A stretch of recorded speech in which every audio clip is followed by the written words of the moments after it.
Hi, everybody. Lovely to see you today. Look, I just had someone send me a message this morning, with her concerns about what's happening on the planet. And they're valid, absolutely valid. And she asked me about my perspective on basically what's happening in terms of a showdown between the forces of light and dark on our planet. And my response to her was, yeah, it's kind of like we're watching the plot of Star Wars, Avatar, and Lord of the Rings playing out on the inner planes of existence. And that's why those films really spoke to us as a collective, because just like any mystic quest drama that is mythic, that is epic, it's because it's a part of our shared story, universe, one verse, one story. And what we're seeing at the moment is the end of one age, the age of empires, so that the age of light, the age of Aquarius, can begin. And so we're seeing a showdown at the end of the ages, a showdown for all the ages, so to speak. But it's important that we remember who we are, because if we respond to what's happening externally in the world, externally, okay, from the lower three chakras, from the physical, from the emotional, getting caught up in the drama, from the mental, judging it as right and wrong, we're simply shadow boxing. Like, imagine somebody's silhouette and you're like taking pot shots at it. Like, you just wear yourself out and you actually don't get very far. So that's a waste of our energy. Instead, we're being asked to be spiritual warriors, Jedis, okay, Grail Knights, priestesses, mystics.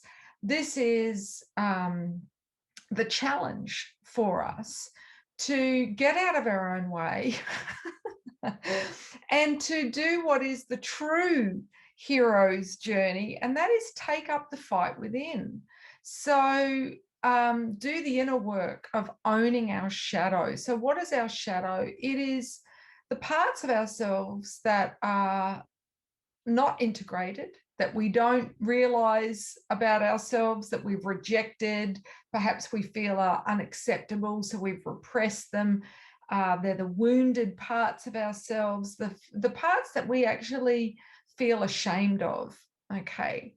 And when all of that stuffed down into the subconscious, like Pandora's box, it wields more power over us subconsciously, driving our behaviors such as compulsive addictions, whether it's an addiction to social media or Netflix or food or shopping or so on. It's because of all the unresolved crap in our subconscious. So how can we shift that and also help save the world by owning our shadow? In other words, everything that's happening is a reflection of what's happening on the inner planes of existence, okay? The microcosm reflects the macrocosm, and back and forwards, right? Everything's interconnected. So, quantum physics quantifies that. That's not just, some hippie mumbo jumbo. Come with me. So we need to have a practice for owning the shadow at this time that is a critical transition time in our evolution as a species. And this is something women used to do every month. They would gather during the darkest lunar phase at dark moon, so the day before the new moon, the last day of the old lunar cycle.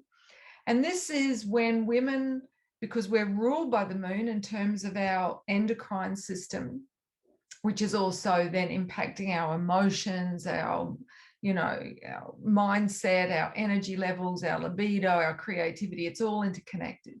It's our lowest ebb of the month.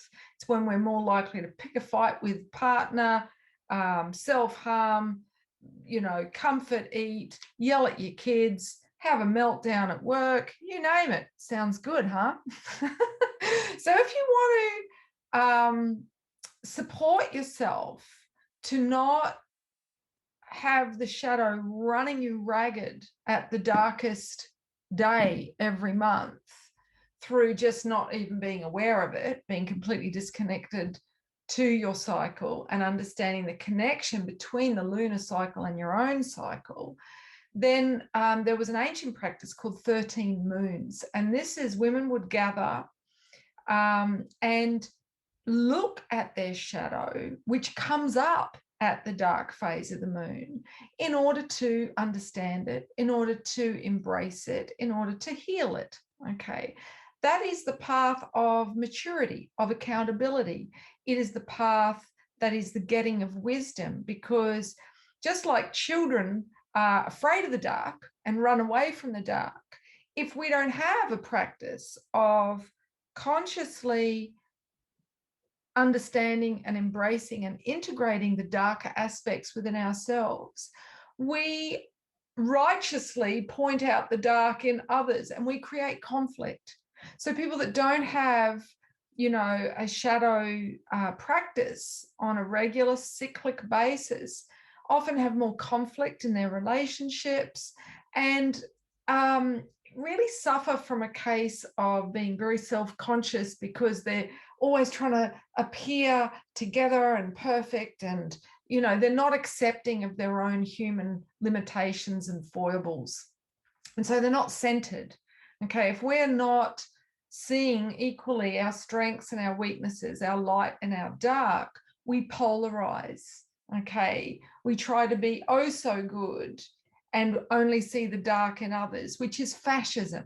Okay, if we want to stop this happening on a global scale, okay, and the powers that be are leveraging it, okay. You've only got to watch the media, or you know how they conduct these online platforms, you'll see that they're always generating the drama to try and create division, because if we're so caught up fighting amongst ourselves, we're not going to evolve as a species and change. Whereas if we make our focus evolving, okay, looking at ourselves rather than getting caught up with the dramas out there, and we look at what am I afraid of, okay, and really take responsibility, awakening the inner parent for looking at what fears are running us subconsciously, looking at what we are running away from in ourselves, and take responsibility for it rather than abdicating blame, then we are going to make a positive contribution to the collective consciousness. So there won't be as much shadow, okay? In other words, we only have abuses of power, corruption, when that is, you know, the state of the collective psyche, the world soul. So those things couldn't happen if we weren't collectively oscillating at such a dense base vibration. If, you know, we transmute the shadow by actively going and looking at it and processing it as part of a cyclic practice, then we literally lighten the load. We transmute the frequency of our planet, which is how we shift gears from being in 3D hell, okay, which is only perceiving life through the physical earthly senses. Instead, we take it up to, you know, the fourth dimension, accepting ourselves, warts and all, and then into the fifth dimension, and I'm referring to the energy centers, the heart chakra and the throat chakra. This is the place of healing, the place of brotherhood and sisterhood, okay, the place of forgiveness. So we must find that within ourselves, for ourselves, if we are going to exercise that in an interpersonal way. And we'll only have peace on earth when there is peace within us. So if you're not already doing a shadow practice, I invite you to check out this one. It only has an annual intake, and we start each year for the dark moon in Aries, which is the first sign of the zodiac wheel. And the practice is looking at the shadow and what it evokes in us when the moon at the darkest phase is in each sign going around the zodiac wheel. So regardless of when you're born, when it's dark moon in Aries, you're going to see the shadow traits of Aries in yourself. You'll probably see them in everybody else as well, but you'll see them in yourself. And if you can own that, you will mature and you will be wise. You will be more whole, healed, and holy. And then we do that when the dark moon is in Taurus. We do that when the dark moon is in Gemini. And, you know, the payoff for doing that is greater self-love and acceptance, which then attracts more love into our life because, you know, our relationships are always a reflection of how much we love or reject ourselves. And if we're rejecting a big part of ourselves because we're too afraid to go and look at it, guess what? We'll attract people that reject those same traits in us. So there's an early bird special on until April Fool's Day. You'd be a fool not to take it. And I'll put that and the link in this post so you can go check it out. So yeah, I hope you find this insightful, helpful, and empowering as a perspective, and feel called to perhaps go and check out this particular initiation path, the 13 moons. All right, so we've only got a small window that registrations are open for because we start on April the 9th, and that's with me doing a live online interactive workshop on lunar manifestation. Because when I'll do another live on that because that's a whole other subject. So yeah, have a great day wherever you are on the planet, and yeah, may we each own our shadow so that we can shift our planet from darkness into light. All right, blessings and ciao for now, everybody.